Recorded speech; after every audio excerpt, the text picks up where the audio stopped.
Hey everyone! Today we're talking about Edith Cavell, a World War I nurse who became a hero for her acts of courage. We'll explore her life, the risky decisions she made, and her lasting impact. Edith Cavell was born on December 4, 1865 in Swardeston, a small village in Norfolk, England. She was the eldest of 4 children born to the Reverend Frederick Cavell and his wife, Louisa Sophia Warming. Swardeston was a quiet rural community where everyone knew each other. This closeness knit the fabric of Edith's early understanding of community service and charity, as she often saw her father extending help to the needy and her mother involved in local causes.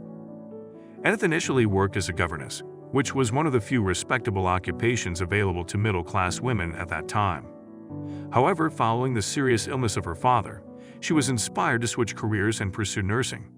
In 1896, at the age of 30, Edith enrolled in the London Hospital Training School for Nurses, under the guidance of matron Eva Lux, a follower of Florence Nightingale's nursing principles.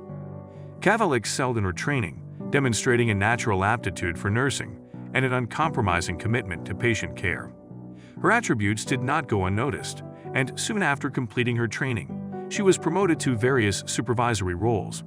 She worked in several British hospitals, honing her skills and deepening her understanding of medicine and healthcare.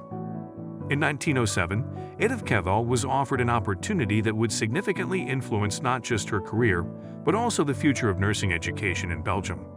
She was invited to serve as the matron for the Berkendale Medical Institute in Brussels, a newly established nursing school that aimed to elevate the standard of nursing education in Belgium to match that of Britain. Cavell accepted the role with enthusiasm and soon relocated to Brussels. Under her leadership, the institute flourished and became a model for modern nursing education. Edith transformed the Berkendale Institute into a pioneering institution that focused on rigorous training, disciplined practice, and high ethical standards. Her curriculum emphasized not only the technical aspects of nursing, but also incorporated a moral and ethical framework, much of which was influenced by her own upbringing and the teachings of Florence Nightingale. The early 20th century was a period of significant unrest and political tension among the major powers of Europe. The assassination of Archduke Franz Ferdinand of Austria-Hungary on June 28, 1914 in Sarajevo acted as the catalyst for the eruption of First World War.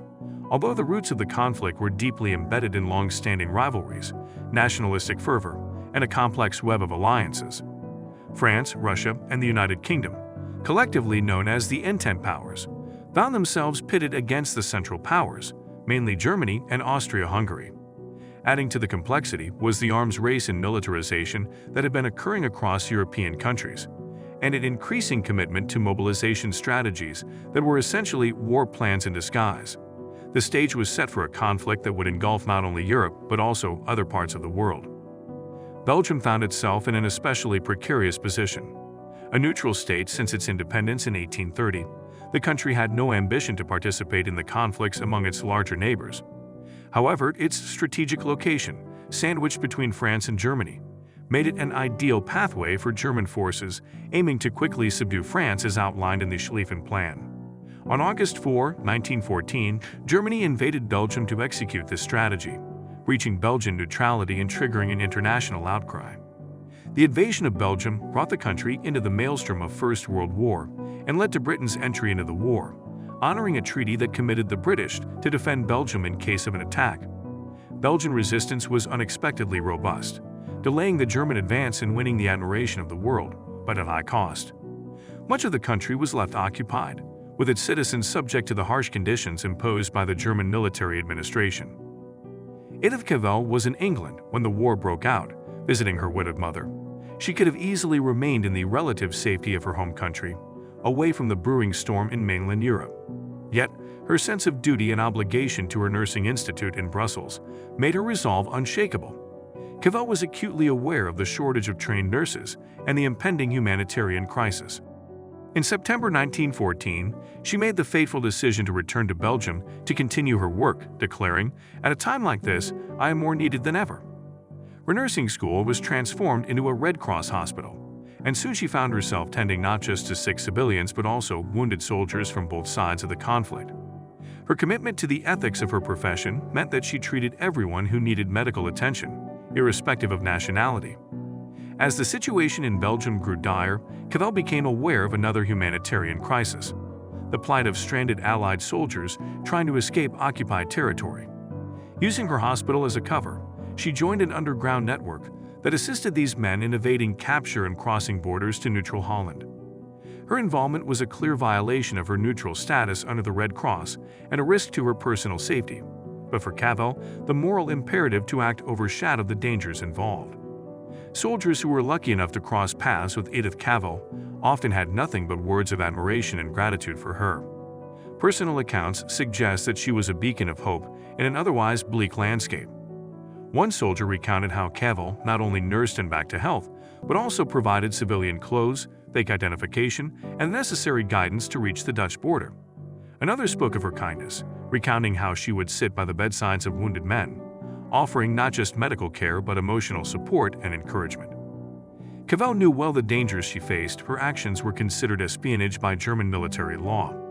However, the risks did not deter her. It's estimated that she helped around 200 Allied soldiers escape from Belgium. Her network was broad and involved many local Belgians who were equally committed to resisting the German occupation. These included guides who helped soldiers through dangerous routes, families who offered temporary shelter, and even government officials who turned a blind eye or actively assisted her activities. Operating under constant fear of exposure, Cavell took painstaking measures to maintain secrecy.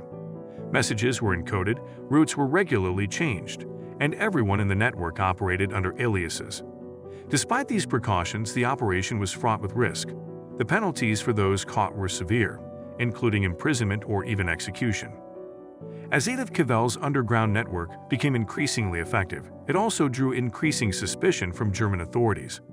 Her hospital was searched multiple times, but initially, nothing incriminating was found. However, the arrest of Philip Bach, a key member of the network, led to a series of investigations that ultimately implicated Cavell. On the night of August 5, 1915, German authorities arrested her at her clinic in Brussels. On October 12, 1915, Edith Cavell was executed by a German firing squad. News of her death spread quickly and was met with outrage both in Allied countries and neutral nations. Her execution was widely condemned and became a rallying point for anti-German sentiment. The British government, which had previously shown little urgency in her case, now used her story for propaganda, emphasizing her heroism and the brutality of her execution. That's the incredible story of Edith Cavell, a woman who risked it all for her principles. What part of her story strikes you the most? Let us know in the comments. If you found this story as inspiring as I did, hit like and don't forget to subscribe. Thanks for watching.